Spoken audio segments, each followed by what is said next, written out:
Patentat e shoferëve në Gjermani janë tepër të shtrenjta dhe ato duhet të lirohen, ndërsa testet teorike janë tepër të komplikuara dhe duhet të thjeshtësohen dhe të bëhen më të lehta.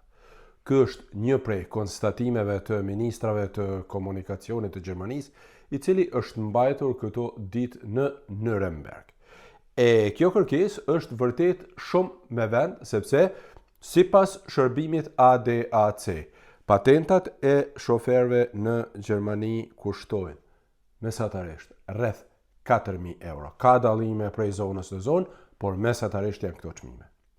Çmimet e autoshkollave në veçanti janë rritur në kohën e inflacionit dhe shtrenjtimit të çmimeve të karburanteve pra prej fillimit të pandemisë e pastaj edhe krizës ekonomike, por ministra thonë se çmimet duhet të ulen sepse patentat e shoferëve janë të domosdoshme natyrisht gati për të gjithë, e në veçanti për ata që jetojnë në zonat rurale ose punojnë në qytete të tjera dhe duhet të udhtojnë prej një qyteti në qytetin tjetër.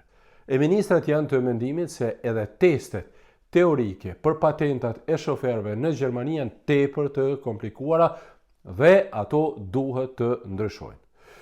Këtë tregon edhe fakti që shumë persona nuk mund ta kalojnë testin teorik menjëherë.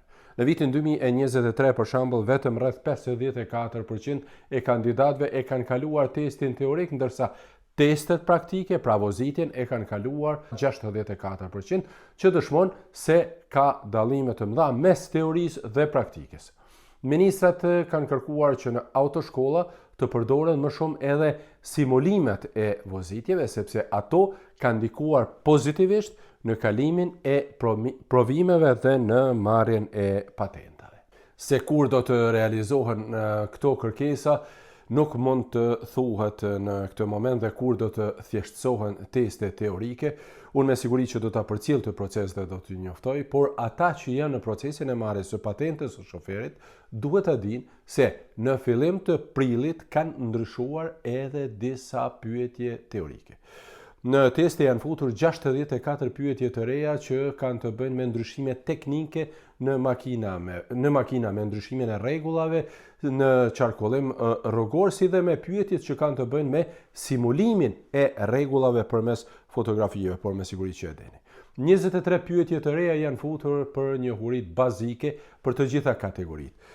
15 pyetje specifike janë futur për kategorinë B, 9 për motocikleta, 23 pyetje të reja janë futur për kategorinë C dhe 11 për kategorinë D.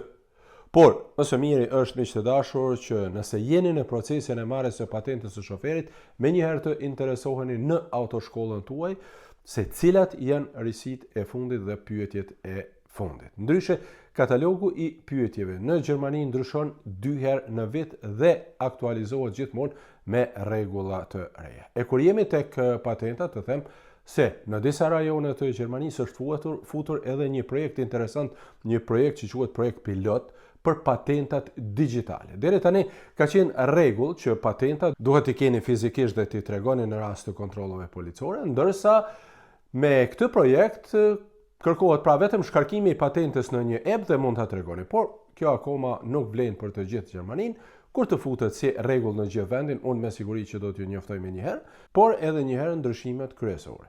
Ministrat e komunikacionit kërkojnë pra lirimin e patentave të shoferëve që tani kushtojnë diku rreth 4.000 euro mesatarisht është fjala.